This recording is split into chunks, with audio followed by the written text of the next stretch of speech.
بسم الله. هنية جبن وقتي بعد من وقتي بعد هاي ستا مدوا هديبا ساكا أتسوك عضي oo ilaahay subxaanahu wa tacaala adoo caafimaad qaba uu kuu sahlay inaad soo kacday stiil waxaad haysataa waqti dembiyadii inaad ka soo noqoto waqti aad u haystaa imilooyinkaagii meelaha tiigsanaysa inaad gaarto waqti baad u haystaa qofkii aad xumaysay inaad raaligelin weydiisatid waqti baad haystaa hantidii aad dhacday iyo xoolihii aad dadka ka qaadatay iyo ijaafadii aad u geysatay inaad u celisid oo aad maslaxa كدونتد أرنتاسنا وقتي أدو هايستا. So it's never ever over. ما أينن ضمانين كو حسابتا. هايسلين وقتو قوة دمادا هايسلين it's too late. No, it's never too late. تو بنجيرا هاو لما تنجيرا هاو لحنا نجيرا هاو still وحاد هايستا فرصة. بروجكتي دي قوة وين أدو يدا وحالا بلابي حلي دنبو نلاشا دادك قاركود غنعسيق وحيكو بلابين لحظا قوشا إيقارين ملينك قولا قاركود وحيكو بلابين كونتون وحوي waxay sameeyeen mamlin karta marba hadii waaga uu ku bariyo wali aad noosho naftu ay kugu jirto fadlan uga faa'iideyso cibaado badan amal badan oo wanaagsan inaad ku dadaashid gaaritaanka noloshaada iyo inaad hore u riixid mashruuca aad leedahay waxyaabaha cajiibka inaga muslimiinta aan haysano waxa kamid ah oo aan inagu noo xisaabnay flight ban soo raacay ayaan dhaxdaas uu dheeraa 9 saacadood iyo something u ahaa habeenkii oo dhan soo soconay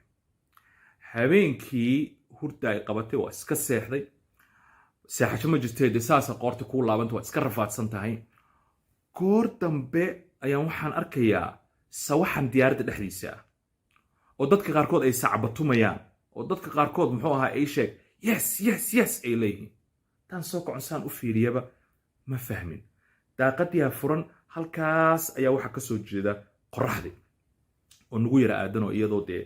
quruxdeedii iyo calaamadihii muxuu ah kalradii isku jiray ay leedahay waxa ay u dabaaldegayaan oo ay u qayliyaan waa qoraxda soo baxday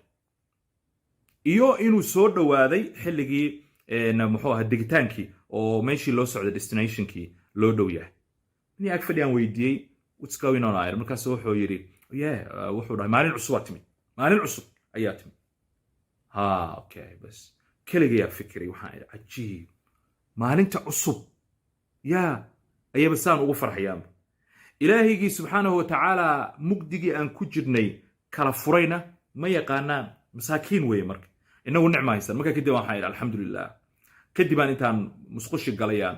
salaadeedii subax dukadayo tartiibteedii habaystay marka it's never late hadiiba ayadoo la saaran yahay 40,000 oo feet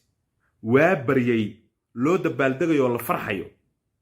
adigi maxay kula tahay oo dhulkaaga joogo gurigaaga joogo reerkaaga la joogo mashruucidaadi wato aadayo waa kastana uu ku bariyo still niyo jabsan iska daaniyo jab it's never too late hadda ka faa'iideyso shaqo kasta oo ku taala hadda qabo hore u socodsii